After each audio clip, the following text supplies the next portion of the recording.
미국이 발칵 뒤집혔습니다. 미 상원이 한국 반도체 기술을 법안 한 장으로 통째로 묶어두려 했기 때문입니다. 130억 달러 보조금을 빌미로 엔지니어 850명의 기술 데이터를 연방 관리하에 두겠다는 전례 없는 법안이었죠.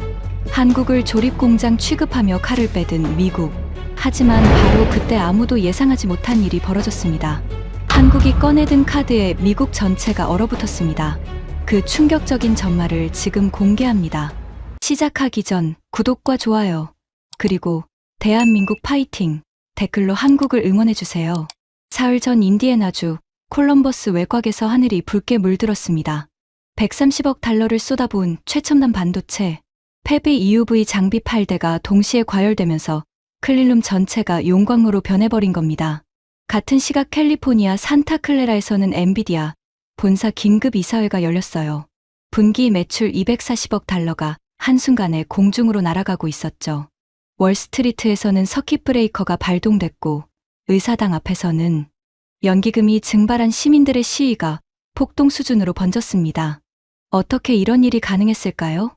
전쟁이 아니었습니다. 테러도 아니었어요. 제가 직접 그 법안을 설계했습니다. 한국의 기술을 종이 한 장으로 묶어두겠다는 그 완벽한 법안을요. 그리고 그 법안이 부메랑이 되어 제국의 심장을 관통한 겁니다. 저는 제임스 코너, 미상원 군사위원회 수석 전략보좌관이었습니다. 이었습니다라고 과거형을 쓴 이유는 지금 이 순간 저는 러셀 의원회관 지하 사무실에서 개인 짐을 정리하고 있기 때문이에요. 26년간 앉았던 의자 위에는 USB 드라이브 하나만 덩그러니 남아 있습니다. 전략반도체 국내 생산 의무화법 최종 초안이 담긴 그 USB요. 이틀 전까지만 해도 이 작은 장치 하나가 미국 반도체 패권의 영구적 설계도가 될 거라고 확신했었죠. 3주 전으로 돌아가겠습니다. 워싱턴의 봄 아침은 따뜻했지만 러셀 의원회관 3층 군사위 별관 회의실에는 냉방이 빡빡하게 돌아가고 있었어요. 저는 새벽 4시부터 그 회의실에 앉아 있었습니다. 테이블 위에는 제가 14개월간 밤을 새워 만든 법안 초안이 놓여 있었어요. 전략반도체 국내 생산 의무화법. 두께가 성인 손가락 2마디는 됐습니다. 예일 로스쿨을 차석으로 졸업하고 26년간 이 건물에서 법안을 설계해 온 사람이 저예요. 이라크 전쟁 예산안도 제 손을 거쳤고 화웨이 제재 법안의 초안도 제가 썼습니다. 워싱턴에서 법안이란 곧 무기예요. 총알 한 발 쏘지 않고도 국가의 운명을 바꿀 수 있는 종이 한 장의 힘. 저는 그 힘을 26년간 믿어왔고 단 한 번도 의심한 적이 없었습니다. 이번 법안의 핵심은 단순했어요. 미국 내의 반도체 팹을 운영하는 외국 기업은 핵심 공정 기술과 인력관리 체계를 연방 기술안보국의 감독하에 둬야 한다. 위반 시 전액 보조금 환수 및 미국 시장 접근 차단. 겨냥한 대상은 한 곳이었습니다. 인디애나주 콜럼버스에 130억 달러를 쏟아부어 세계 최첨단 HBM 전용 팹을 건설 중인 한국 기업이었죠. HBM이 뭐냐고요? 고대역폭 메모리입니다. AI 시대의 산소라고 생각하시면 돼요. 엔비디아의 GPU가 뇌라면 HBM은 뇌에 산소를 공급하는 혈관이에요. 이 혈관을 만드는 기술을 지구상에서 한국이 98% 독점하고 있었습니다. 저는 그 98%를 법안 한 장으로 미국의 것으로 만들 생각이었어요. 오전 8시 군사위 위원장 로버트 맥클레인 상원의원이 회의실에 들어왔습니다. 텍사스 출신의 삼선 의원, 군산복 합체의 대부라 불리는 사람이었어요. 키가 190cm는 돼 보이는 거고에 흰 머리카락을 올백으로 넘긴 인상이 매파 중에 매파다운 압도감을 줬죠. 맥클레인에게 동맹이란 미국에 조공을 바치는 속국이었고 기술이란 법안으로 관리할 수 있는 자산이었습니다. 저도 본질적으로 같은 생각이었어요. 다만 맥클레인이 주먹이라면 저는 메스였죠. 맥클레인이 제 옆에 앉으며 USB를 가리켰습니다. 코너, 다 됐나? 위원장님, 빈틈없습니다. 저는 USB를 노트북에 꽂고 법안 최종안을 벽면 스크린에 띄웠어요. 142페이지, 8개 장, 47개 조항, 14개월간 국방부 법무실, 상무부 기술보안국, 법무부 국가안보과와 3번에 걸쳐 합헌성 검토까지 마친 완성품이었습니다. 맥클레인이 스크린을 훑으며 고개를 끄덕였어요. 입가에 미소가 스쳤습니다. 만족의 미소가 아니었어요. 포식자가 먹이를 발견했을 때 짓는 종류의 웃음이었죠. 14조를 다시 읽어봐. 저는 해당 조항을 클릭했습니다. 제14조 사망, 국가안보 비상상황 시 외국 기업의 기술 협력 의무 면제 및 자산 보호 특례 조항이었어요. 이건 법안 통과를 위한 안전장치였습니다. 이 조항이 없으면 동맹국 기업을 강제로 관리한다는 비판을 피할 수 없었거든요. 표면적으로는 외국 기업을 보호하는 척하면서 실질적으로는 아무런 힘이 없는 조항으로 만들어 놓았어요. 안보 비상 상황의 정의를 극도로 좁게 설정해뒀으니까요. 발동될 일이 없는 사문 조항이라고 저는 확신했습니다. 완벽해. 맥클레인이 의자 등받이에 몸을 기대며 말했어요. 그 두 글자가 14개월의 작업을 승인하는 최종 도장이었습니다. 하지만 진짜 승부는 법안 통과가 아니었어요. 한국 측의 법안의 존재를 통보하고 기술 이전에 대한 사전 동의를 받아내는 것이 핵심이었죠. 법안이 상원 본회의에 올라가기 전에 한국이 자발적으로 수용하면 가장 깔끔한 시나리오였습니다. 저항 없이 무릎 꿇리는 것, 그게 제 전문 분야였어요. 맥클레인이 자리에서 일어서며 덧붙였습니다. 한국 대표단이 오후에 도착한다. 반도체 공급망 정례 점검이라고 초대했어. 코너, 내가 직접 넣어라. 내가 직접 넣어라.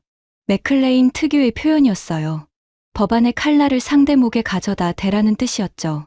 저는 고개를 끄덕이고 노트북을 닫았습니다. 오후 2시 한국 대표단이 러셀 의원회관에 도착했습니다. 인디애나 패배 제조 총괄 부사장 이정호와 주미 한국 대사관 경제참사관, 수행원 2명이었어요. 반도체 공급망 점검이라는 명목으로 초대받은 자리였습니다. 회의실 입구에서 보좌관이 전자기기 수거, 트레이를 내밀었어요.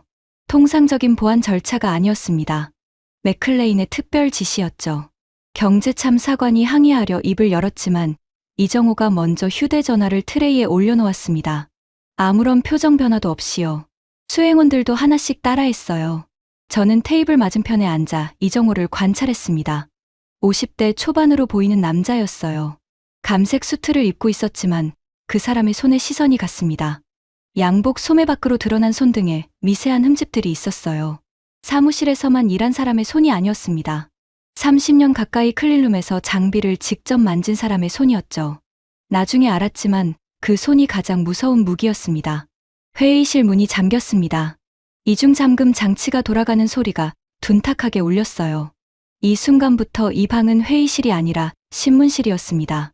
저는 노트북을 열고 USB를 꽂았어요. 벽면 스크린에 법안 요약본이 떴습니다. 한국어 번역본도 함께요.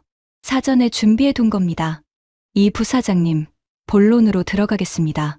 저는 목소리를 높이지 않았어요. 위협하거나 화를 내는 건 제 스타일이 아니었거든요. 조용하게 법조문을 한 줄씩 읽어주며 상대의 숨통을 조이는 게 26년간 갈고 닦은 저의 방식이었습니다. 전략반도체 국내 생산 의무화법 초안입니다. 상원 본회의 상정까지 남은 시간은 10일이에요.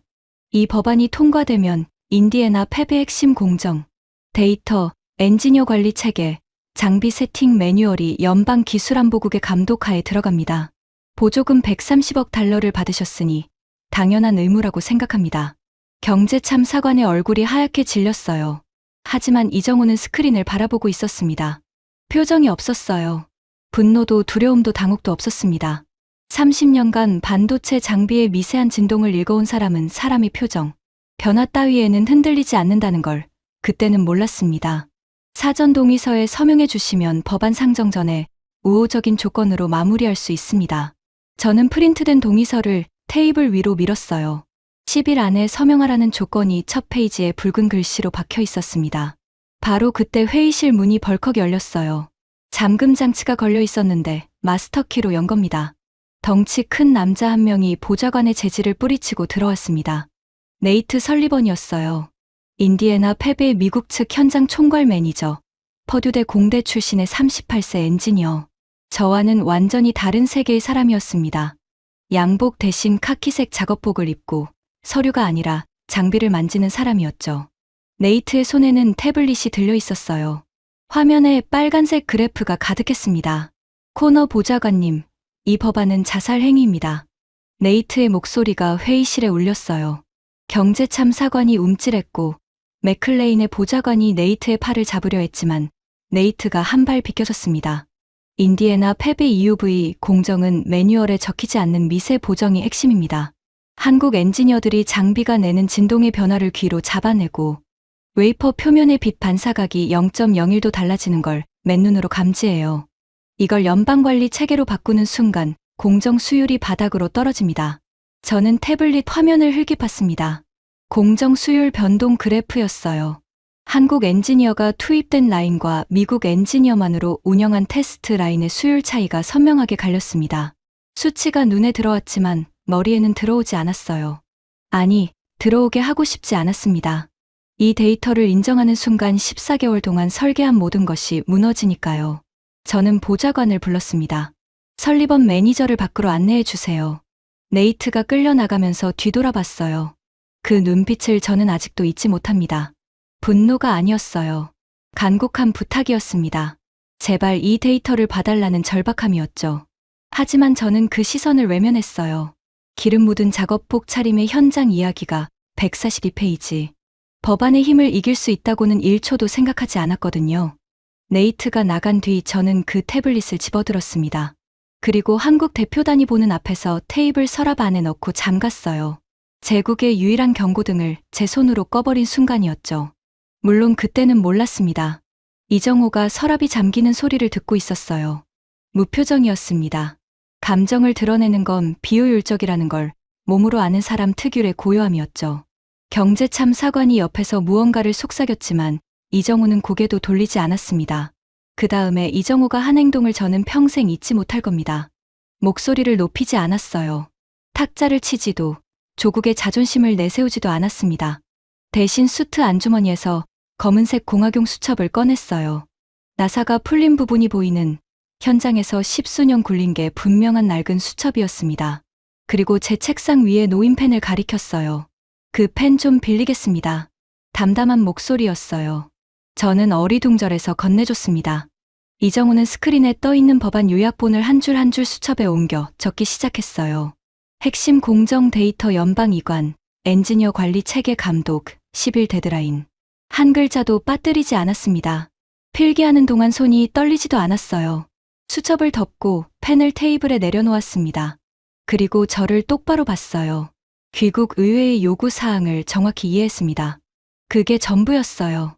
항의도 협상도 시간을 더 달라는 요청도 없었습니다. 저는 속으로 비웃었어요. 예상대로였거든요. 보조금 130억 달러에 묶인 기업이 의회의 칼날 앞에서 무릎을 꿇는 건 시간 문제라고 확신했습니다. 이정호가 자리에서 일어섰어요. 수행원들도 따라 일어났고 경제참사관만 의자에서 벗어나지 못한 채 입술을 깨물고 있었는데 이정호가 참사관의 어깨를 가볍게 잡아 일으켜 세웠어요. 회의실 문이 열리고 한국 대표단이 걸어나갔습니다. 발소리가 복도에서 멀어져 갔어요. 저는 그 뒷모습을 보며 노트북을 닫았습니다. 끝난 건가? 맥클레인의 보좌관이 물었어요. 저도 같은 생각이었습니다. 맥클레인이 캐비닛에서 버버니스키 병을 꺼냈어요. 유리잔 2개에 따랐습니다. 군사위 위원장과 수석 보좌관이 의원회관 회의실에서 위스키를 부딪히며 건배하는 모습. 지금 돌이켜보면 이보다 어리석은 장면이 또 있을까 싶어요. 저는 그날 밤 사무실로 돌아와 USB를 책상 위에 올려놓고 의자에 깊이 앉았습니다. 완벽한 하루였다고 생각했어요. 한국은 겁에 질려 수용했고 법안은 10일 뒤 상원을 통과할 것이고 인디애나 팹의 기술은 곧 미국 연방의 것이 될 터였죠. 법안의 힘, 의회의 힘, 제국의 힘. 26년간 제가 믿어온 모든 것이 오늘 다시 한번 증명됐다고 확신했습니다. 창밖으로 워싱턴 기념탑의 불빛이 보였어요. 이 도시의 권력은 영원할 거라고 믿었습니다. 하지만 이정호의 그 낡은 공학용 수첩 속에서는 제가 불러준 법안, 조항들이 전혀 다른 의미로 재배열되고 있었어요. 저는 그걸 알 수 없었습니다. 법안만 보는 사람은 법안 뒤에서 돌아가는 기계의 소리를 들을 수 없으니까요. 인디애나주 콜럼버스의 새벽은 옥수수밭 특유의 흙내음과 팹에서 뿜어져 나오는 정제된 공기가 뒤섞여 독특한 냄새를 만들어냈습니다.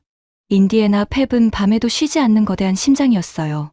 스문의 시간 나노 단위의 회로를 찍어내는 기계들이 쉴 틈 없이 돌아가고 있었죠. 저는 그 심장의 주도권을 법안으로 옮겨놓을 생각에 들떠 있었습니다. 회의 다음 날 아침, 저는 워싱턴에서 직접 지시를 내렸어요. 상무부 기술안보국 요원 12명을 인디애나로 급파한 겁니다. 명목은 보조금 집행실태 기술감사였지만 본질은 달랐어요. 한국이 30년간 축적한 HBM, 제조 공정의 모든 것, 적층 온도, 접합 압력, TSV 시각 깊이, 미세 정렬 보정값. 이 숫자들만 확보하면 한국인 없이도 팹을 돌릴 수 있다고 저는 확신했거든요. 기술이란 결국 파라미터의 조합이고 파라미터는 문서로 옮길 수 있으니까요. 그날 오전 10시 기술 감사단이 인디애나 팹 중앙 서버실 앞에 도착했습니다. 저는 워싱턴 사무실에서 화상으로 현장을 지켜보고 있었어요. 보안 게이트를 열자 경보음이 울렸습니다. 한국 엔지니어들이 복도로 나왔어요. 클린룸 방진복 차림이었습니다. 그들의 얼굴에는 당혹보다 분노가 먼저 떠올랐어요. 먼지 한 톨 허용하지 않는 성역에 감사관들의 구두 소리가 울려 퍼졌으니까요. 저는 화상 스크린 너머로 지시했습니다. 72시간 내 전 공정의 핵심 파라미터를 영문 기술 문서로 제출하십시오. 대상 범위는 HBM 적층 공정부터 최종 패키징까지 전 라인입니다. 초법적 지시라는 건 저도 알았어요. 하지만 전략반도체법 사전 이행 조치라는 명분을 달았고 맥클레인 위원장의 서명이 들어간 공식 공문이었습니다. 26년간 배운 건 바로 이거였어요. 법을 쓰는 자가 법의 경계를 정한다는 것. 그런데 이상한 일이 벌어졌습니다. 저는 당연히 한국 측의 저항을 예상했어요. 외교적 항의나 국제법 위반 주장, 최소한의 시간 끌기라도 할 거라고 봤죠. 그런데 아무 일도 일어나지 않았어요. 한국이 군말 없이 따르기 시작한 겁니다. 지시를 내린 지 2시간도 안 돼서 데이터 전송이 시작됐습니다. 화상 스크린으로 보니 한국 엔지니어들이 키보드 앞에 앉아 묵묵히 파일을 정리하고 있었어요. 항의 한마디 없이요. 네이트 설리번이 별도 채널로 연락해 온 게 바로 그때였습니다. 코너 보좌관님, 파라미터만으로는 이 장비를 제어할 수 없습니다. 네이트의 목소리가 떨리고 있었어요. 한국 엔지니어들이 적층 공정 중간에 하는 미세 보정이 있어요. TSV 시각 깊이가 0.3나노미터만 어긋나도 손으로 잡습니다. EUV 장비가 내는 초음파의 주파수 변화를 귀로 구별해요. 이런 건 문서에 적을 수 있는 성질의 것이 아닙니다. 저는 네이트의 말을 흘려들었어요. 설리번, 데이터를 빠짐없이 검수하고 누락 항목이 있으면 즉시 보고하세요. 감상적인 우려는 접어두시고요. 전화를 끊고 화면을 봤습니다. 데이터가 실시간으로 상온보안 서버에 쌓이고 있었어요. 적층 온도 프로파일, TSV 시각 곡선, 접합 압력 로그, 장비별 세팅가. 수만 페이지 분량의 숫자들이 폭포수처럼 쏟아졌습니다. 제 눈에는 완벽한 기술 이전이 진행되고 있는 것처럼 보였어요. 의자에 기대 커피를 한 모금 마셨습니다. 순조로웠어요. 아니, 너무 순조로웠죠. 그런데 그 너무라는 단어가 제 머릿속에서 경보를 울리지 못했습니다. 26년간 의회에서 법안을 설계하면서 상대가 이렇게 쉽게 따른 적은 단 한 번도 없었는데 저는 왜 의심하지 않았을까요? 한국이라는 나라를 얕봤기 때문이에요. 부품 조립국, 미국 설계의 하청업체, 보조금에 종속된 피보호국. 그들이 고분고분 따르는 건 당연한 일이라고 제 뼈 속 깊이 각인돼 있었으니까요. 이정호 부사장이 그 시각 무엇을 하고 있었는지 저는 전혀 몰랐습니다. 나중에야 알게 된 사실이지만 이정호는 데이터 제출이 시작되기 전 현장 수석 엔지니어 전원에게 단 한 줄의 메시지를 보냈어요. 교과서만 보내주십시오. 그게 무슨 뜻이었는지 당시에 저는 이해할 수 없었을 겁니다. 매뉴얼에 적히는 파라미터와 실제 공정에서 기계를 살아 움직이게 하는 값은 같은 것이 아니었거든요. 매뉴얼에는 적층 온도 350도라고 적혀 있었지만 실제 현장에서는 계절, 습도, 장비 가동 시간, 심지어 웨이퍼 로트마다 달라지는 미세한 편차를 엔지니어의 감각으로 실시간 보정하고 있었습니다. 그 보정값이야말로 한국이 30년간 쌓아온 암묵지였어요. 기계에 깃든 영혼이었습니다. 그리고 그 영혼은 단 한 줄도 문서에 적히지 않았어요. 상온 서버에 쌓인 건 껍데기였습니다. 완벽한 형태를 갖추고 있었지만 심장이 뛰지 않는 해부학 교과서였죠. 저는 그 교과서를 진짜 사람이라고 믿으며 위스키를 홀짝이고 있었어요. 저녁 무렵 기세가 오른 맥클레인이 추가 지시를 내려보냈습니다. 반도체 데이터만으로는 부족하다면서 한국의 차세대 배터리 양극재 설계도까지 당장 제출하라는 공문이었어요. 원래 합의 범위에 없던 요구였죠. 저도 지나치다고 생각했지만 맥클레인에게 반대 의견을 내는 건 정치적 자살이었습니다. 이 사람은 차기 대통령 후보 물망에까지 오른 공화당 최고 실세였고 군산복 합체의 절대적 지지를 등에 업고 있었으니까요. 맥클레인의 추가 공문이 한국 측에 전달됐습니다. 그런데 이번에 수신한 사람은 이정호가 아니었어요. 윤세라라는 이름이 수신 확인란에 찍혀 있었습니다. 한국반도체산업협회 국제통상법무실장, 전직 국제형사재판소 검찰관이라는 이력이 달려 있었죠. 저는 그 이름을 대수롭지 않게 넘겼어요. 법무 담당자가 문서를 수령하는 건 절차상 당연한 일이니까요. 그게 실수였습니다. 윤세라는 단순한 법무 담당자가 아니었어요. 워싱턴 로펌 코빙턴 앰벌링에서 9년간 미국 통상법을 다룬 사람이었습니다. 미국 법의 사각지대를 미국 변호사보다 정확하게 꿰뚫어 본 경험이 있는 사람이었죠. 맥클레인이 보낸 추가 공문은 절차적으로 치명적인 결함을 안고 있었습니다. 상원 군사위원장은 상무부 소관 사안에 대한 직접 명령 권한이 없어요. 명백한 월권이었죠. 윤세라는 그 공문을 거부하지 않았습니다. 대신 수신 확인을 찍고 문서 원본을 디지털 공증한 뒤 별도의 보안 서버에 저장했어요. 세계무역기구 제소를 위한 증거 확보였습니다. 미국 의회가 제 손으로 제 목에 밧줄을 감고 있다는 걸 저는 전혀 눈치채지 못했어요. 수만 페이지의 파라미터가 빼곡히 쌓인 서버를 바라보며 저는 완벽한 승리를 확신했습니다. 한국에 엔지니어 850명이 없어도 이 숫자들만 있으면 기계는 돌아갈 거라고 믿었어요. 기술은 문서화할 수 있고 문서화된 기술은 누구든 복제할 수 있으니까요. 저는 평생 그렇게 살아왔어요. 예일에서도 의원회관에서도 법안이 곧 현실이었습니다. 하지만 인디애나 펩클릴룸 안에서는 기계들이 여전히 한국인 엔지니어의 손 아래서 숨 쉬고 있었어요. 엔지니어들은 모니터 앞에서 파라미터를 읽는 게 아니라 장비의 진동을 손바닥으로 느끼고 있었습니다. TSV 식각 장비가 내는 초음파의 미세한 변화를 귀로 잡아내고 적층된 웨이퍼 표면의 빛깔이 한 톤 달라지는 걸 눈으로 포착하고 있었죠. 이 모든 것은 파라미터 문서 어디에도 적혀 있지 않았습니다. 적을 수도 없었어요. 제가 확보한 수만 페이지는 해부학 교과서였어요. 뼈의 위치, 근육의 이름, 혈관의 경로가 정확하게 기록돼 있었습니다. 하지만 심장을 뛰게 하는 법은 어디에도 없었어요. 심장은 교과서가 아니라 살아있는 손으로만 뛰게 할 수 있으니까요. 저는 교과서를 움켜쥔 채 수술대에 올라선 셈이었어요. 메스를 잡아본 적도 없으면서요. 나흘째 되는 날이었습니다. 인디애나에서 기술 데이터를 전부 뽑아냈고 한국은 고분고분 따랐고 법안 상정까지 6일이 남아 있었어요. 저는 러셀 의원회관 사무실 의자에 앉아 커피를 마시며 상원 본회의 일정을 기다리고 있었습니다. 한국이 동의서에 서명하면 법안은 만장일치로 통과될 터였죠. 그때 사무실 내선 전화가 울렸어요. 이정호 부사장이 예고 없이 의원회관을 방문했다는 겁니다. 약속 없는 방문이었어요. 저는 미간을 찌푸렸습니다. 데드라인까지 아직 6일이 남아 있었거든요. 동의서를 들고 항복하러 온 건가? 시간을 더 달라고 매달리러 온 건가? 어느 쪽이든 나쁠 건 없다고 판단했어요. 들여보내라고 지시했습니다. 사무실 문이 열렸어요. 이정호가 혼자였습니다. 대사관 사람도 수행원도 없었어요. 감색 수트 차림은 회의실에서 봤을 때와 같았지만 손에 들린 건 동의서가 아니었습니다. 붉은 직인이 찍힌 서류 봉투 하나를 들고 있었어요. 얇았습니다. A4 서너 장 들어갈 정도의 두께였죠. 저는 속으로 비웃었어요. 항복 문서 치고는 초라하다고 생각했거든요. 이정호가 제 책상 앞까지 걸어왔습니다. 인사도 악수도 없었어요. 봉투를 책상 위에 내려놓았습니다. 던진 게 아니었어요.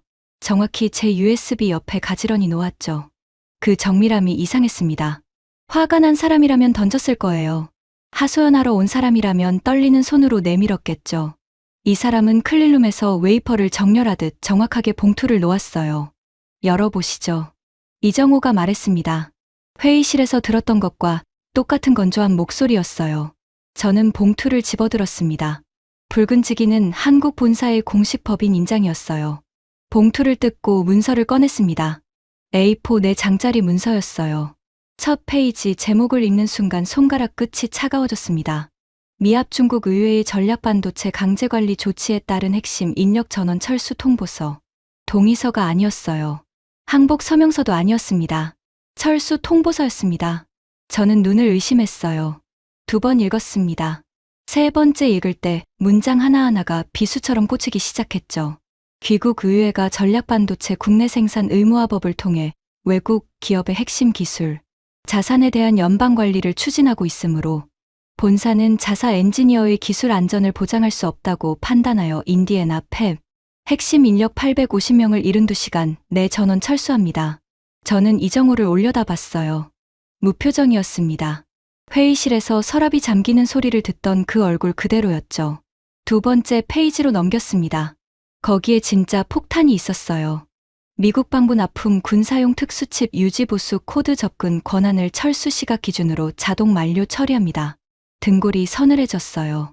군사용 칩이요. 인디애나 팹에서 생산되는 HBM만 문제인 줄 알았습니다. 그런데 이 문서는 펜타곤의 무기 체계를 직접 건드리고 있었어요.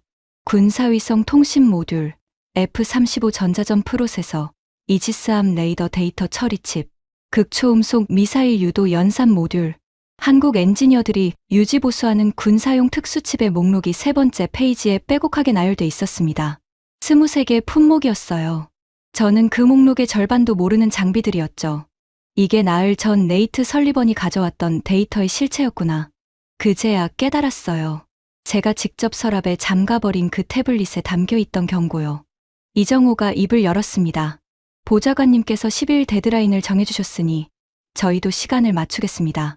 다만 방향이 다를 뿐이에요.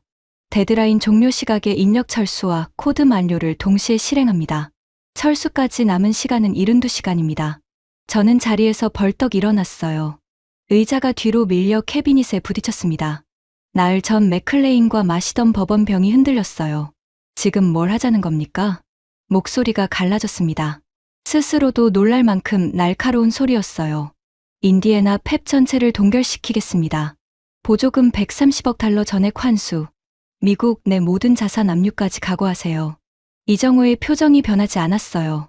한치도요. EUV 장비의 경보음을 수천 번 들어온 사람은 사람의 고함 따위에 눈도 깜짝하지 않는다는 걸 그때 처음 알았습니다. 이정호가 수트 안주머니에서 그 낡은 공학용 수첩을 다시 꺼냈어요. 나흘 전 제 펜으로 적어둔 페이지를 펼쳤습니다. 보좌관님, 보조금 환수는 상무부 장관의 행정명령과 연방감사원의 환수 결정이 동시에 필요합니다. 최소 소요 기간은 45일이에요. 저희 철수까지 남은 시간은 72시간이고요. 이정호가 수첩을 읽는 게 아니라 제 얼굴을 보며 말했어요. 숫자가 정확했습니다.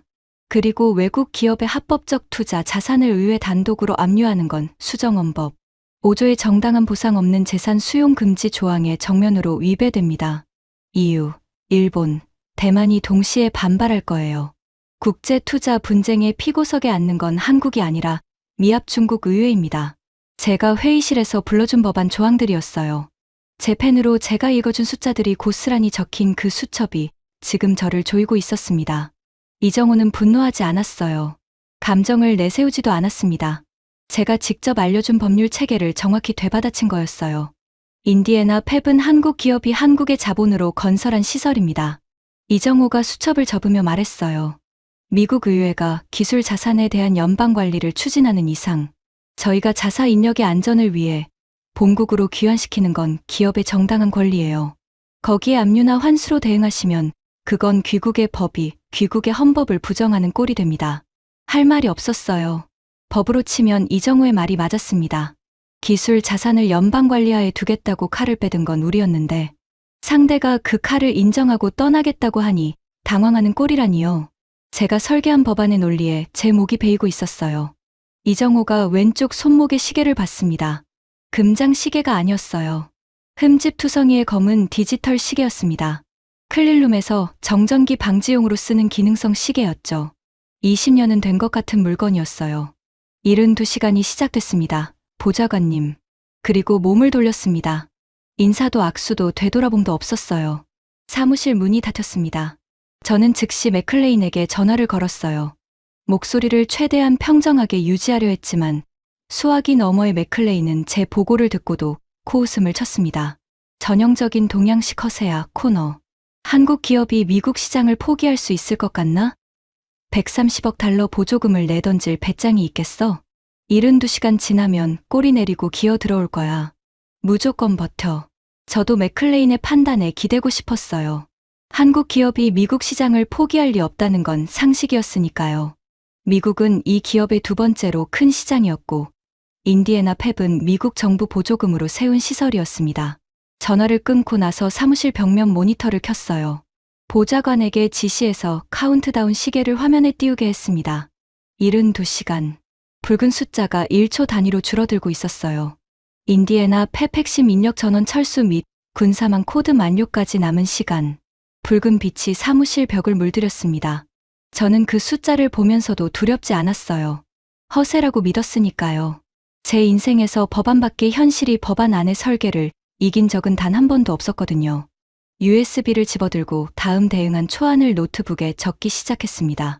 하지만 태평양 건너 서울에서는 이정호의 낡은 수첩 속 메모들이 하나씩 실행 명령으로 전환되고 있었어요. 저는 그걸 몰랐습니다. 법안만 보는 사람은 법안 뒤에서 돌아가는 기계의 소리를 들을 수 없으니까요. 카운트다운이 60시간을 찍었을 때 맥클레인이 먼저 움직였습니다. 허세라고 장담하던 사람이 가장 먼저 흔들린 거예요. 새벽 1시에 비상회선으로 전화가 왔어요. 맥클레인의 목소리에서 여유가 사라져 있었습니다. 코너, 펜타곤 조달국에서 연락이 왔어. 한국 엔지니어들이 진짜로 군사칩 유지보수 장비를 밀봉 처리하기 시작했다. 혹시 모르니까 뒷문을 하나 열어둬. 국방예산 전용해서 비공식 타협안을 만들어봐.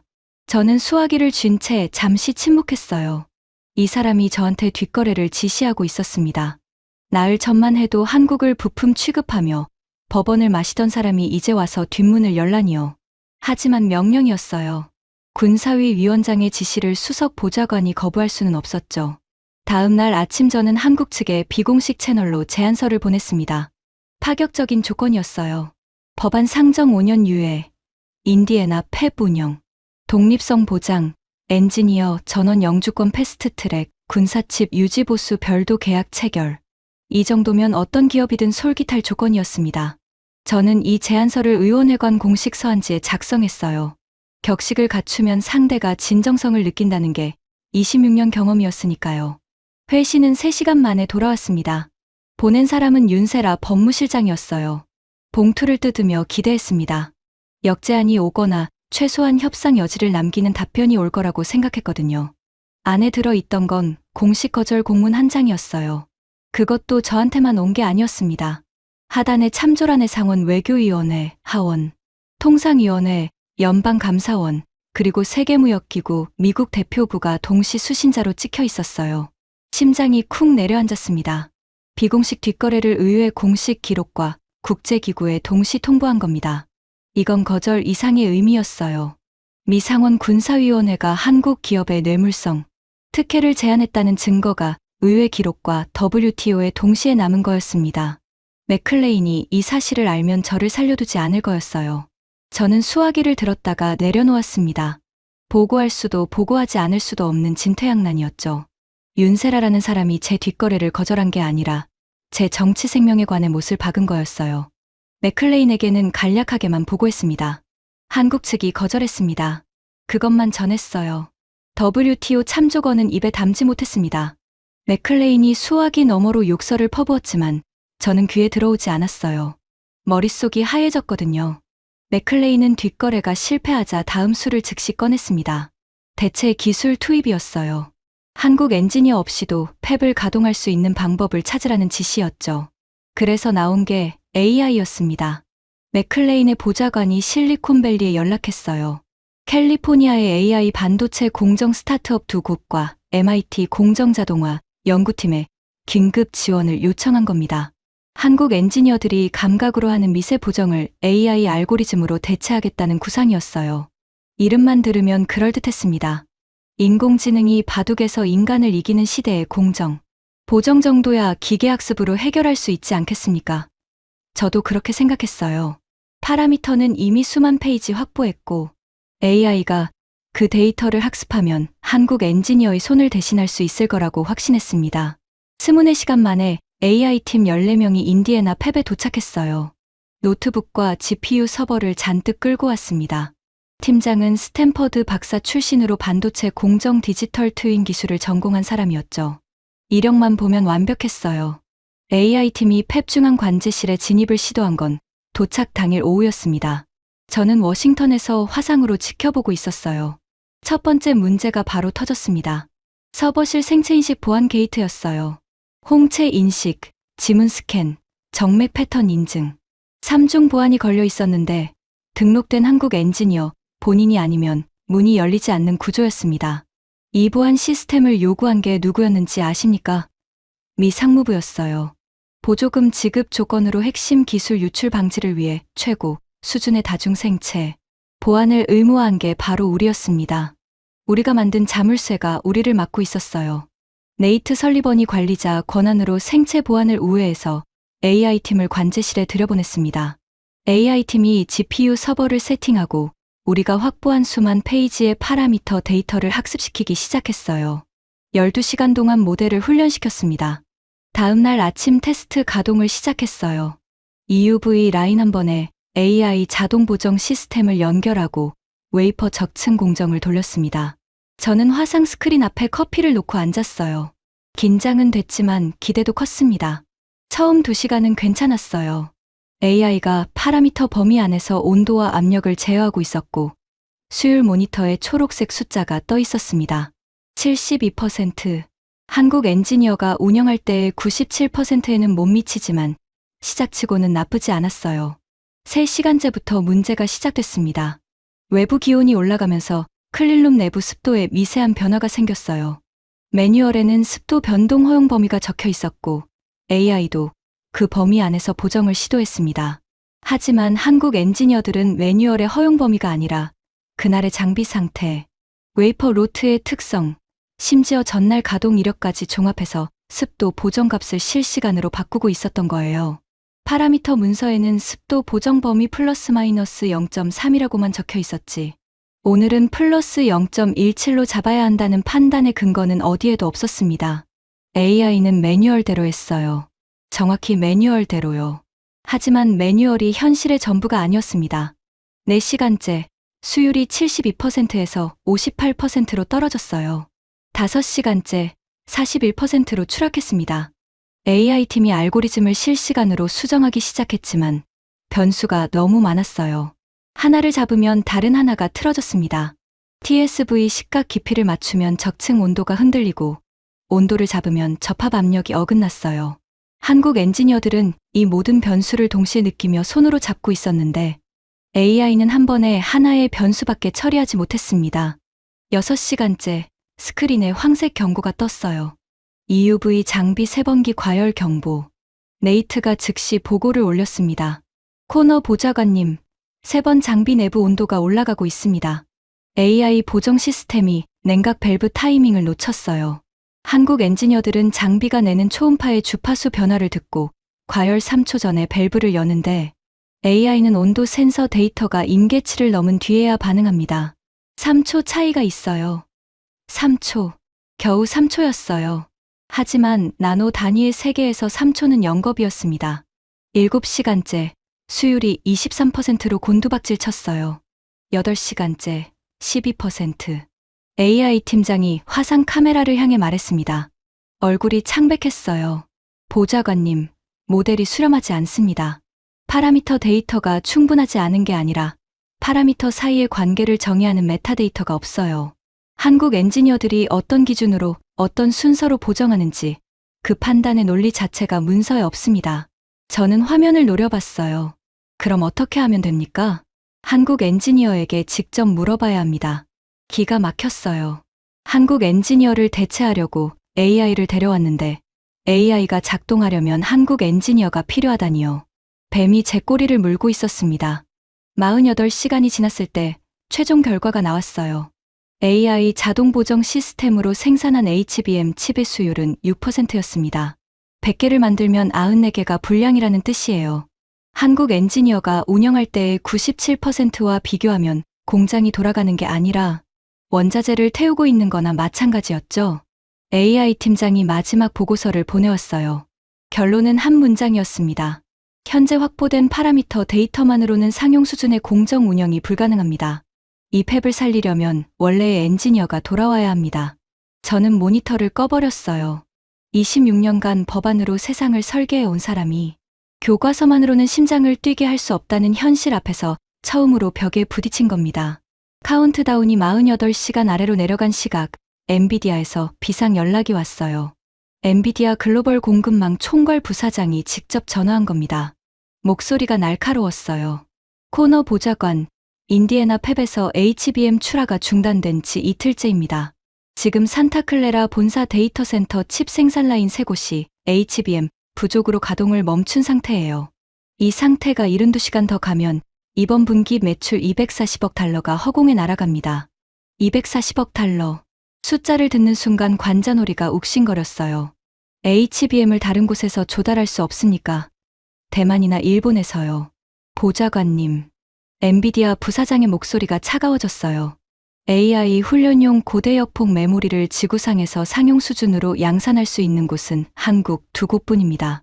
대만에는 HBM 양산 라인이 없고 일본은 시제품 단계예요. 대체 공급처라는 게 존재하지 않습니다. 글로벌 HBM 시장에서 한국의 점유율이 98%라는 건 상무부도 알고 있을 텐데요. 98%. 그 숫자를 저도 알고 있었어요. 법안을 설계할 때 직접 조사한 데이터였습니다.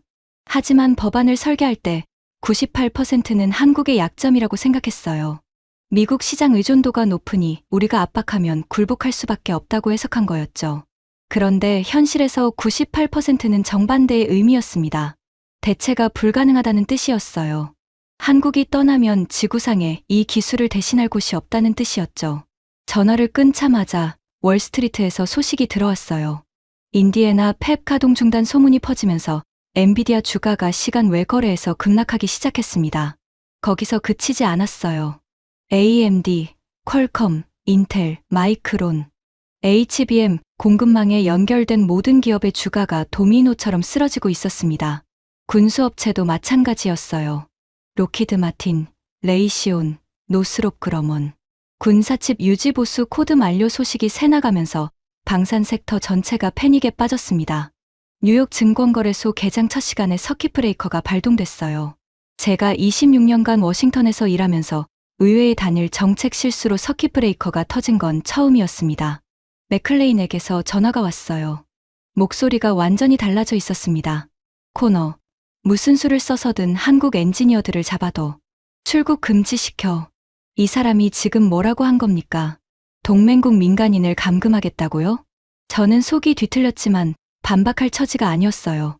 카운트다운은 멈추지 않았고 48시간, 47시간, 46시간.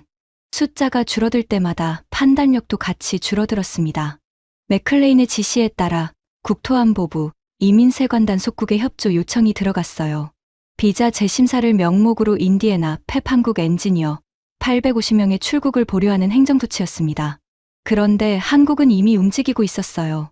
맥클레인의 출국 금지 지시가 하달되기 5시간 전, 서울에서는 외교부와 산업통상자원부가 합동으로 긴급 작전을 가동한 상태였습니다. 850명 전원에게 외교관 여권이 발급됐어요.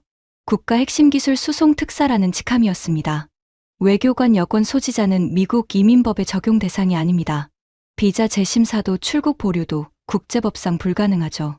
맥클레인의 출국 금지 명령이 현장에 도달했을 때는 이미 늦었어요. 850명 전원이 외교적 면책 특권으로 보호받는 상태였습니다. 인디애나폴리스 공항에서 벌어진 광경을 저는 사무실 보안 카메라 피드로 봤어요. 활주로에 대한항공 전세기 3대가 대기하고 있었습니다. 주기장 바로 옆에는 미군 수송기 C-17이 서 있었어요. 태극기를 다른 민항기와 성조기를 다른 군용기가 나란히 서 있는 광경이었습니다. 맥클레인의 보좌관이 공항 관제소에 이륙 저지를 요청했지만 관제소 책임자가 거부했어요. 외교관 여권 소지자의 출국을 행정부가 막는 건 비엔나 협약 위반이었으니까요. 돈으로 회유하면 거절 공문이 의회와 WTO로 날아갔어요. AI로 대체하면 수율 6%라는 참혹한 현실이 기다렸습니다. 사람을 가두려 하면 외교관 여권이 그 손을 쳐냈어요. 제가 던진 모든 수가 단 한 치의 오차도 없이 막혀서 되돌아왔습니다. 이건 즉흥적인 대응이 아니었어요. 회의실에서 이정호가 제 펜을 빌려 수첩에 적던 그 순간부터, 아니 어쩌면 그보다 훨씬 전부터 짜여있던 판이었습니다. 카운트다운이 36시간을 지나고 있었어요. 인디애나폴리스 공항에서는 전세기 엔진이 예열 중이었고, 인디애나 팹 서버실 앞에서는 AI팀이 열리지 않는 알고리즘 앞에 멍하니 앉아 있었습니다. 저는 사무실 의자에서 USB를 내려다보고 있었어요. 142페이지 법안이 담긴 이 작은 장치가 처음으로 무겁게 느껴졌습니다. 적을 법안이 없었어요. 적을 수 있는 게 아무것도 남아있지 않았거든요. 그때 맥클레인이 마지막 카드를 꺼냈습니다. 강제 가동이었어요. 한국 엔지니어 없이 AI 보정 시스템만으로 팹을 돌리라는 명령이었습니다. 수율이 6%든 3%든 상관없다고 했어요. 라인이 돌아가고 있다는 사실 자체가 중요하다는 거였습니다. 증시를 안정시키고 펜타곤에 한국 없이도 된다는 신호를 보내야 한다는 논리였죠. 저는 그 지시를 전달하면서도 등줄기가 서늘해지는 걸 느꼈어요. 이정호가 남기고 간 철수 통보서의 4번째 페이지가 떠올랐거든요. 거기에 이런 문장이 있었습니다. 핵심 인력 철수 이후 무단 가동 시 발생하는 설비, 손상 및 국방망 장애의 모든 책임은 가동을 지시한 당사자에게 귀속됩니다. 통보서에 명시돼 있었어요. 법적 통보를 한 겁니다. 이후에 무슨 일이 생기든 한국 측은 책임이 없다는 선언이었죠. 하지만 맥클레인은 막무가내였어요. 저는 인디애나 현장으로 전화를 걸었습니다. 네이트 설리번이 받았어요. 설리번, 강제 가동 명령이다. AI 보정 시스템으로 라인 전체를 돌려라. 제 목소리가 기계적이었어요. 감정을 끄지 않으면 이 말을 내뱉을 수 없었거든요. 네이트의 숨소리가 수화기 너머로 거칠게 들렸습니다. 보좌관님, 지금 관제 화면을 보고 있습니다. 네이트의 목소리가 갈라졌어요. 한국 엔지니어들이 떠나면서 EUV 장비 전체를 수동 모드로 전환해 놓았어요. 자동 냉각 보정 없이 풀파워로 돌리면 장비 내부 온도가 30분 안에 임계치를 돌파합니다. 이건 가동이 아니라 자폭입니다. 명령이야, 설리번. 저는 되풀이했어요. 명령이라고요? 네이트의 목소리가 높아졌습니다. 울음에 가까웠어요. 보좌관님은 이 장비를 한 번이라도 직접 만져본 적이 있으니까. 법안 위에 적힌 숫자가 아니라 이 기계가 뿜어내는 열을 실제로 느껴본 적이 있냐고요. 네이트가 숨을 몰아쉬었어요. 오버라이드 시스템에 접속하겠습니다. 하지만 엔터키를 누르는 건 보좌관님의 명령에 의한 것이지 제 판단이 아닙니다. 이건 기록으로 남겨두겠습니다. 화상 스크린에 인디애나 팹 중앙 관제실이 떠 있었어요. 네이트가 키보드 앞에 앉았습니다. 모니터에 오버라이드 접속 화면이 나타났어요. 그리고 화면 한가운데에 붉은 경고 문구가 깜빡이고 있었습니다. 경고, 핵심 인력 부재 상태 강제 가동 시 설비 연구 손상 가능, 복구 불가. 글자가 1초 간격으로 전멸했어요. 맥클레인에게서 다시 전화가 왔습니다. 됐나? 돌아가나? 그 목소리에는 초조함만 가득했어요. 기계가 어떻게 되든 관심이 없었습니다. 증시와 자기 정치 생명만이 전부인 사람이었으니까요. 저는 대답 대신 인디애나 화면을 바라봤어요. 네이트의 손가락이 엔터키 위에 멈춰 있었습니다. 고개를 떨구고 있었어요. 어깨가 미세하게 떨리고 있었습니다. 맥클레인이 스피커폰으로 소리를 질렀어요. 설리번, 해고당하고 싶은 거야? 산업방해죄로 연방법원에 넘기기 전에 그 버튼을 눌러. 네이트가 고개를 들었어요. 화상 카메라를 똑바로 봤습니다. 눈이 빨갛게 충혈돼 있었어요. 입술을 깨물었습니다. 그리고 엔터키를 눌렀어요. 화면이 바뀌었습니다. 라인 1번 강제 가동 개시, 라인 2번 강제 가동 개시, 라인 3번 강제 가동 개시, 초록색 가동 표시 등이 하나씩 켜졌어요. 저는 의자 팔걸이를 움켜잡았습니다. 돌아간다. 기계가 돌아가고 있어. 어쩌면 괜찮을 수도 있다는 생각이 스쳤어요. 3분이 지났습니다. 라인 1번 온도 게이지가 올라가기 시작했어요. 정상 범위의 초록색 영역을 벗어나 노란색으로 진입했습니다. 5분째, 노란색이 주황색으로 바뀌었어요. AI 보정 시스템이 냉각 밸브를 조절하려 했지만 한국 엔지니어들이 설정해 놓은 수동 모드에서는 자동 밸브 제어가 작동하지 않았습니다. 8분째, 주황색이 빨간색으로 넘어갔어요. 경보음이 울리기 시작했습니다. 한 대가 아니었어요. 세 라인 동시였습니다. 찢어지는 듯한 고주파음이 스피커를 뚫고 사무실까지 울려 퍼졌어요. 저는 스크린에서 눈을 뗄 수 없었습니다. 온도 그래프가 수직으로 치솟고 있었어요. 400도, 500도, 600도. EUV 장비 내부 온도가 설계 한계치를 돌파하고 있었습니다. 네이트가 비상정지 버튼을 눌렀지만 오버라이드 모드에서는 비상정지가 무력화돼 있었어요. 강제 가동을 명령한 건 우리였고 그 명령이 안전장치까지 풀어버린 거였습니다. 12분째, 화면 속 인디애나 팹에서 무언가가 터졌어요. 카메라가 흔들렸습니다. 섬광이 번쩍였고 이어서 시뻘건 화염이 클린룸 천장을 뚫고 솟아올랐어요. 라인 한 번이었습니다. 4초 뒤 라인 두 번에서도 폭발음이 들렸어요. 연쇄 반응이었습니다. 나노 단위의 정밀함으로 숨 쉬던 기계들이 주인의 손을 잃은 채 억지로 돌아가다가 내부부터 녹아내리고 있었어요. 네이트의 비명이 스피커를 통해 들려왔습니다. 팹이 타고 있습니다. 130억 달러가 불타고 있어요. 네이트가 카메라를 향해 소리쳤어요. 얼굴에 그을음이 묻어 있었습니다. 화면이 끊겼어요.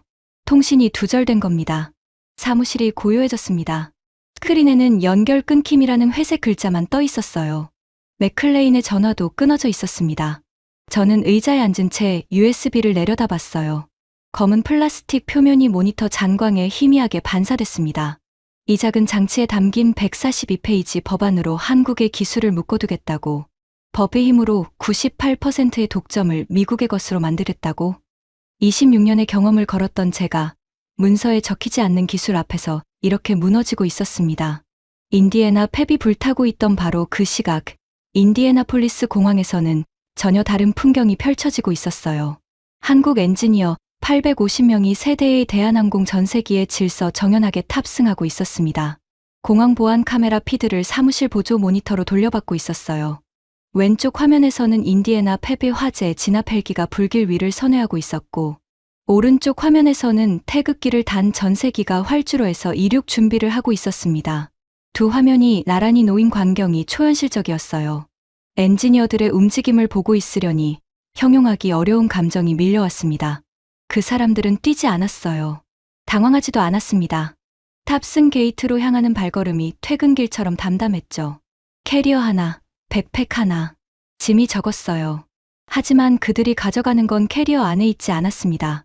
손끝에, 귀에, 눈에 30년의 경험이라는 형태 없는 무기가 담겨 있었으니까요. 첫 번째 전세기가 이륙했어요. 활주로를 달리는 기체 옆으로 미군 C-17 수송기가 보였습니다. 우리가 한국을 겁주려고 언론에 흘린 군사력 과시용 배치였죠. 그 군용기 옆에서 한국 민항기가 유유히 하늘로 올라가는 장면이었습니다. 동시에 펜타곤에서 비상 연락이 쏟아지기 시작했어요.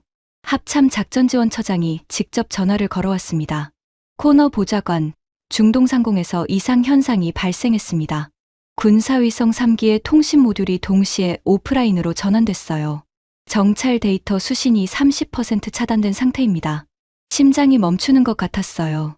군사위성 통신 모듈. 이정호의 철수 통보서에 명시돼 있던 23개 품목 중 하나였습니다. 한국 엔지니어들이 유지보수하던 특수칩의 접근 코드가 예고대로 자동 만료된 거예요. 사이버 사령부에서 복구를 시도하고 있습니다. 처장이 이어서 말했어요. 보안 모듈에 강제 접속을 시도했는데 상황이 좋지 않습니다. 한 가닥 희망을 붙잡았어요. 미국의 사이버 전력이면 어떤 보안이든 뚫을 수 있을 거라고 믿었거든요. 하지만 그 희망은 6분밖에 못 갔습니다. 처장에게서 두 번째 전화가 왔어요. 이번에는 목소리가 비명에 가까웠습니다. 코너 보좌관, 상황이 역전됐습니다. 사이버 사령부가 보안 모듈에 강제 접속을 시도했더니 시스템이 이걸 외부 해킹으로 인식해서 역으로 펜타곤 위성관제 서버를 셧다운시켰습니다. 지금 군사위성관제 노드 전체가 내려간 상태입니다. 수화기를 떨어뜨렸어요. 우리가 보안 모듈의 문을 두드린 게 아니라 우리 집 벽을 허문 꼴이 된 겁니다. 보안 모듈은 단순한 방화벽이 아니었어요. 접근 권한이 만료된 상태에서 외부 접속이 감지되면 연결된 모든 하위 시스템을 자동으로 차단하는 연쇄, 방어 프로토콜이 내장돼 있었습니다. 사이버 사령부가 자물쇠를 따려다가 건물 전체의 전기를 꺼버린 셈이었죠. 모니터 세 대가 각각 다른 재앙을 보여주고 있었어요. 왼쪽에서는 인디애나 팹이 불타고 있었고, 가운데에서는 펜타곤 위성관제 상태가 전부 빨간색으로 물들어 있었고, 오른쪽에서는 두 번째 전세기가 인디애나폴리스 공항을 이륙하고 있었습니다. 세 개의 화면이 하나의 이야기를 하고 있었어요. 한국이 떠나자 미국이 무너지고 있다는 이야기를요. 그때 윤세라의 마지막 문서가 도착했습니다. 수신자가 네 곳이었어요. 백악관, 펜타곤, 상원군사위원회, 그리고 미 연방대법원. 제목은 최종 책임 귀속 통지서였습니다. 저는 마우스를 클릭하는 손이 떨렸어요. 첫 페이지를 열었습니다. 미합 중국 의회가 강제한 기술안보 서약서의 원칙에 의거하여 문서화가 불가능한 공정 핵심 세팅값은 합법적으로 소멸합니다. 공정 핵심 세팅값. 그 단어가 눈에 박혔어요. 나흘 전 네이트가 말했던 것, AI팀이 실패한 이유, 파라미터 문서 어디에도 적혀있지 않았던 것, 엔지니어의 손끝과 귀와 눈에만 존재하던 암묵지였습니다. 그걸 소멸시킨다는 겁니다. 아니, 정확히 말하면 소멸시키는 게 아니었어요. 애초에 문서에 적힌 적이 없으니 소멸할 것도 없었죠. 사람이 떠나면 자동으로 사라지는 것이었습니다. 윤세라는 그 사실을 법적 문서로 명시한 거였어요. 우리가 강요한 기술안보 서약서, 즉 핵심 기술을 외부에 문서화하지 말라는 그 서약서를 역이용한 겁니다. 문서화할 수 없는 기술은 문서화하지 않은 것이 당연하고 문서화하지 않은 것을 가져가지 않은 것이니 유출이 아니라는 논리였어요. 우리가 만든 서약서가 우리 목을 조르고 있었습니다. 두 번째 조항이 더 치명적이었어요. 전략반도체 국내 생산 의무화법 제14조 3항에 의거 안보 비상 상황 시 외국 기업의 기술 협력 의무가 면제되므로 군사용 특수칩 접근 권한의 자동 만료는 적법합니다. 제14조 3항. 제가 직접 쓴 조항이었어요. 법안 통과를 위한 사문 조항이라고 확신했던 바로 그 조항이요. 안보 비상 상황의 정의를 극도로 좁게 설정해뒀다고 자신했었는데 윤세라는 그 좁은 정의 안에 정확히 들어맞는 근거를 찾아낸 거였습니다. 인디애나 펩 강제 가동으로 인한 설비 폭발과 군사위성 관제, 장애가 바로 안보 비상 상황의 정의에 해당한다는 해석이었어요. 제가 쓴 법안에 제가 쓴 조항이 제 목을 자르고 있었습니다. 세 번째 조항에서 저는 완전히 무너졌어요. 핵심 인력 부재 상태의 무단 가동 시 발생하는 설비, 폭발 및 국방망 장애의 모든 법적, 재정적 책임은 가동을 지시한 미합 중국 상원 군사위원회 및 관련 보좌관계인에게 전면 귀속됩니다. 관련 보좌관계인. 그게 저였어요. 이정호가 남기고 간 철수 통보서에 이미 경고돼 있었던 내용이 이제 법적 구속력을 가진 최종 통지서로 돌아온 겁니다. 안 돌리면 군사망이 마비되고 돌리면 폐비 폭발하는데 그 책임도 저한테 있어요. 어느 쪽을 택하든 파멸이었습니다. 통지서를 2번, 3번 읽었어요. 읽을 때마다 새로운 덫이 보였습니다. 모든 조항이 미국의 기존 법률과 제가 쓴 법안에 근거하고 있었어요. 한국이 새로운 무기를 만든 게 아니었습니다. 제가 만든 법을, 제가 쓴 조항을, 우리가 강요한 서약서를 재료로 써서 덫을 짠 거였어요. 법안의 힘을 믿어온 제가 법안으로 목이 잘리고 있었습니다. 인디애나 폐 폭발과 펜타곤 위성관제 마비 소식이 세상에 알려지는 데는 1시간도 걸리지 않았습니다. 새벽 4시 월스트리트 저널 데이비드 스탠턴 기자가 첫 탈을 쳤어요. 제목만으로도 핵폭탄이었습니다. 의외의 폭주, 미국 반도체 심장을 스스로 멈추다. 스탠턴은 사태의 본질을 한 문장으로 찢었어요. 한국의 배신이 아니라 워싱턴 엘리트의 기술 문맹이 130억 달러를 제로 만들었다고 규정한 겁니다. 기사가 올라간 지 20분 만에 뉴욕 증시 선물 지수가 수직으로 추락했어요. 개장도 하기 전이었습니다. 시간 외 거래에서 엔비디아가 하루 만에 시가총액의 14%를 잃었고 그 충격이 AMD, 퀄컴, 인텔, 마이크론으로 퍼졌습니다. 군수업체는 더 처참했어요. 로키드 마틴, 레이시온, 노스롭 그러먼. 군사위성 관제 마비 뉴스가 퍼지면서 방산 섹터 전체가 나락으로 떨어졌습니다. 개장 12분 만에 두 번째 서킷 브레이커가 발동됐어요. 이틀 연속이었습니다. 거래가 전면 중단됐죠. 사무실 TV로 CNN 생중계를 보고 있었어요. 월스트리트 앞에 시위대가 몰려들고 있었습니다. 내 연기금을 돌려내라. 의회를 심판하라는 피켓이 카메라에 잡혔어요. 연기금과 퇴직연금이 하루아침에 증발한 사람들이었습니다. 이 사람들의 노후가 불타고 있었어요. 인디애나 펩과 함께요. 맥클레인은 마지막 발악을 하고 있었습니다. 저는 그 과정을 실시간으로 지켜봤어요. 맥클레인이 일본에 전화를 건 건 아침 7시쯤이었습니다. 일본 경제산업성 반도체 전략실장 나카무라에게 직접 통화를 시도한 거예요. HBM 관련 부품을 긴급으로 공급해달라는 요청이었는데 요청이라기보다 협박에 가까웠어요. 일본도 미국의 우산 아래 있다는 걸 잊지 말라는 뉘앙스였죠. 저는 옆회선으로 통화를 모니터하고 있었습니다. 나카무라의 대답은 짧았어요. 맥클레인 위원장님, 아시아 반도체 협의체는 이미 평택으로 이동 중입니다. 일본 단독으로 협조 드릴 수 있는 상황이 아닙니다. 전화가 끊겼어요. 뚜. 끊긴 회선의 신호음이 사무실에 울려 퍼졌습니다. 동맹국마저 등을 돌린 겁니다. 아니, 등을 돌린 게 아니었어요. 우리가 먼저 동맹의 의미를 파괴했으니까요.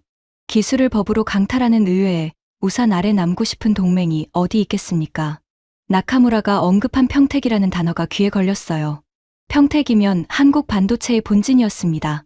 아시아 반도체 협의체가 평택으로 간다는 건 무슨 뜻입니까? 정보분석실에 즉시 확인을 지시했어요. 20분 뒤 올라온 보고에 등골이 서늘해졌습니다.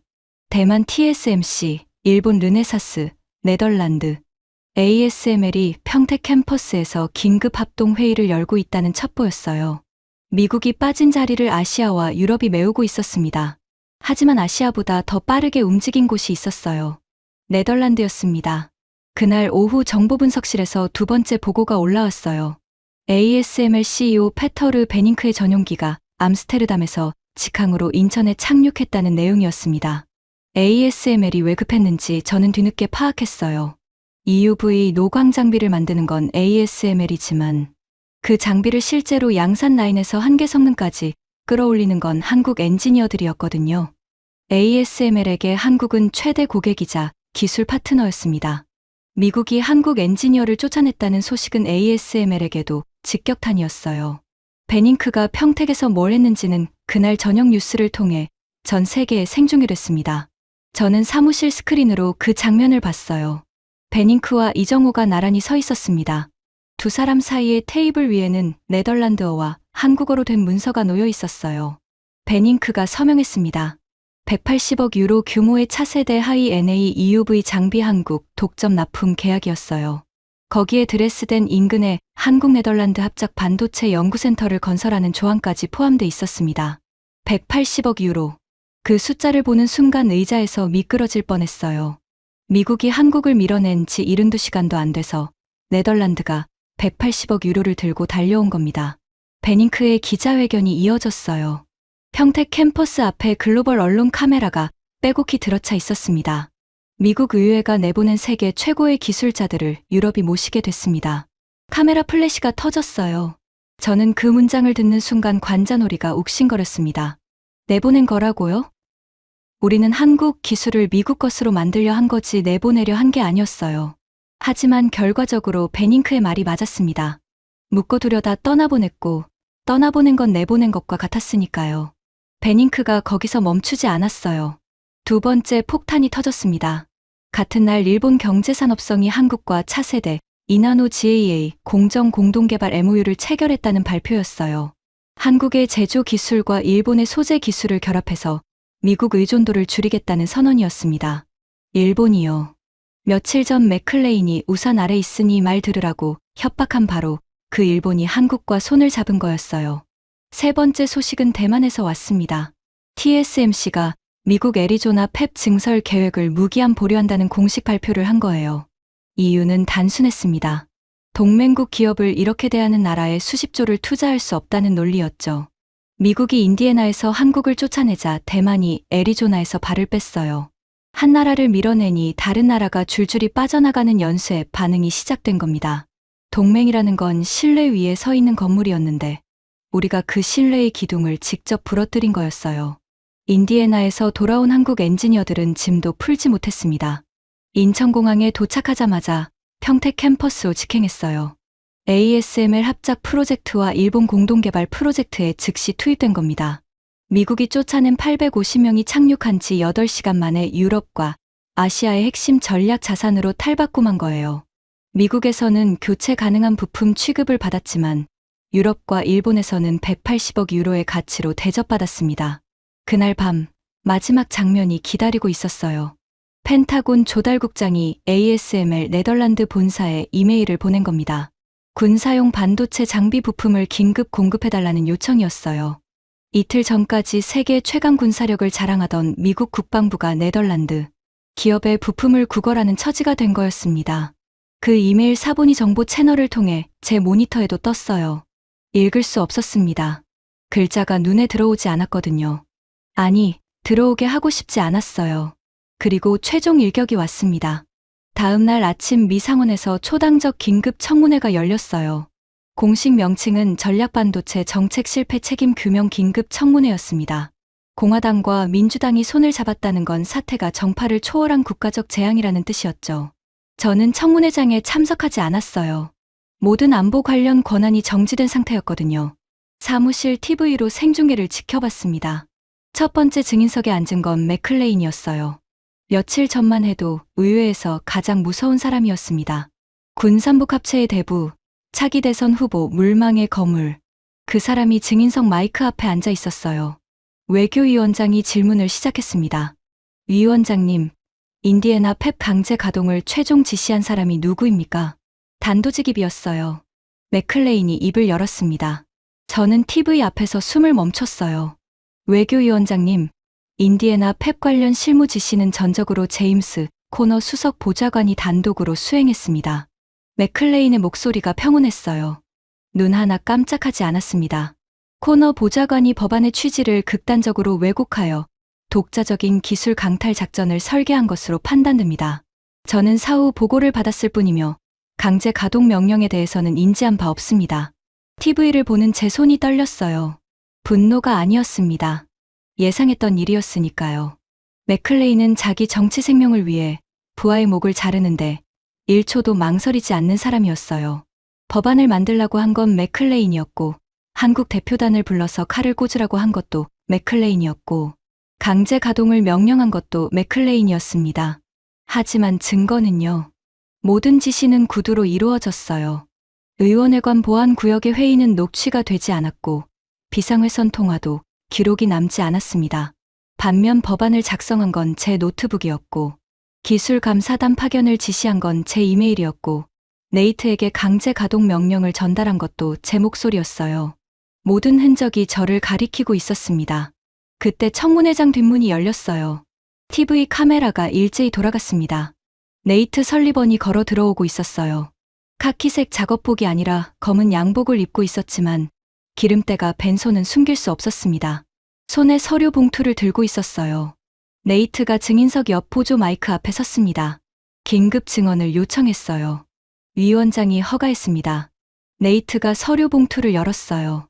위원장님, 저는 인디애나 펩 강제 가동 당시 중앙 관제실에서 현장을 총괄한 네이트 설리번입니다. 네이트의 목소리가 청문회장에 울렸어요. 마이크가 필요 없을 만큼 또렷했습니다. 강제 가동 명령이 하달되기 날 전, 저는 러셀 의원회관, 군사위 별관 회의실에서 코너 보좌관에게 기술 감사의 위험성을 경고하는 현장 데이터를 제출했습니다. 맥클레인의 얼굴이 굳었어요. TV 카메라가 맥클레인의 표정을 클로즈업했습니다. 이 데이터는 코너 보좌관에 의해 회의실 서랍에 잠겼고 한국 대표단이 보는 앞에서 무시당했습니다. 하지만 저는 엔지니어입니다. 네이트가 봉투에서 USB 드라이브를 꺼냈어요. 엔지니어는 원본 데이터를 항상 백업합니다. 여기에 당시 태블릿의 전체 백업이 있습니다. 네이트가 USB를 내려놓고 두 번째 물건을 꺼냈어요. 휴대전화였습니다. 그리고 이것은 인디애나 펩 강제 가동 당시의 통화 녹음입니다. 네이트가 스피커폰 버튼을 눌렀어요. 청문회장에 맥클레인의 목소리가 울려 퍼졌습니다. 설리번, 해고당하고 싶은 거야? 산업방해죄로 연방법원에 넘기기 전에 그 버튼을 눌러. 다음 녹음. 코너. 저딴 법적 통지서 따위 무시해. 무조건 기계를 돌려. 직권이야. 녹음이 끝났어요. 청문회장이 3초간 완벽한 정적에 휩싸였습니다. 그리고 폭발했어요. 방청석에서 고함이 터져나왔고 의원들이 일제히 자리에서 벌떡 일어났습니다. 맥클레인이 증인석에서 몸을 일으키려 했지만 다리에 힘이 빠졌는지 다시 주저앉았어요. 얼굴이 잿빛이었습니다. 군사위 수석위원이 마이크를 잡았습니다. 녹음 음성이 맥클레인 위원장 본인의 것임을 확인합니다. 음성 분석이 필요 없었어요. 청문회장에 앉은 모든 사람이 그 목소리의 주인을 알고 있었으니까요. 3명의 상원의원이 즉석에서 발의했습니다. 맥클레인 군사위원장에 대한 징계 및 직위해제, 그리고 관련 행정부 인사에 대한 탄핵 소추안이었어요. 투표는 압도적이었어요. 78대 12점, 공화당 의원 상당수가 찬성표를 던졌습니다. 자기 지역구의 연기금이 증발한 마당에 맥클레인 편을 들 수 있는 의원은 없었거든요. 맥클레인이 청문회장을 나서는 장면을 TV로 봤어요. 양옆에 연방보안관이 서 있었습니다. 의사당 정문을 나서자 카메라 플래시가 폭풍처럼 터졌어요. 며칠 전 한국을 부품 취급하며 법원을 마시던 군사위 위원장이 연방보안관의 호위하에 의사당을 떠나는 모습이었습니다. 저는 TV를 끄지 못하고 그 장면을 끝까지 지켜봤어요. 다음 차례가 저라는 걸 알고 있었거든요. 그날 저녁 인사처에서 통보가 왔습니다. 모든 직위 박탈, 안보 권한 연구 정지, 직일부로 의원회관 퇴거. 통보문은 A4 한 장이었어요. 저는 26년간 수천 페이지의 법안을 작성했는데 제 커리어를 끝내는 데는 한 장이면 충분했습니다. 밤 11시 텅 빈 사무실에 개인 짐을 싸러 들어갔어요. 경비원이 문을 열어줬습니다. 불을 켜자 익숙한 책상이 보였어요. 서류함은 비어 있었고 노트북은 회수된 뒤였습니다. 책상 위에 남아있는 건 하나뿐이었어요. USB 드라이브. 전략반도체 국내 생산 의무화법 최종 초안이 담긴 그 USB였습니다. 검은 플라스틱 표면이 형광등 불빛에 둔탁하게 반사되고 있었어요. 저는 USB를 집어들었습니다. 가벼웠어요. 물리적 무게는 불과 몇 그램이었지만 이 안에 담긴 142페이지의 착각이 130억 달러짜리 팹을 태우고 8천억 달러를 증시에서 증발시키고 26년의 커리어를 제로 만들었습니다. TV를 켰어요. 뉴스가 청문회 하이라이트를 반복 재생하고 있었는데 한 장면에서 시선이 멈췄습니다. 네이트가 녹음을 재생하는 순간 카메라가 증거물 테이블을 비쳤어요. 거기에 제 법안 초안 출력본이 놓여 있었습니다. 142페이지짜리 두꺼운 문서. 뉴스 자막이 떴어요. 미국 반도체 패권의 몰락을 설계한 142페이지. 방청석에서 누군가 웃었어요. 조롱이었습니다. 손에 들린 USB를 내려다봤어요. 예일 로스쿨을 나와 26년간 법안을 설계하면서 종이의 힘이 세상을 지배한다고 믿어왔습니다. 법안 한 장이면 동맹국의 기술을 묶어둘 수 있다고, 파라미터를 문서화하면 엔지니어를 대체할 수 있다고, 142페이지면 98%의 독점을 미국의 것으로 만들 수 있다고 확신했어요.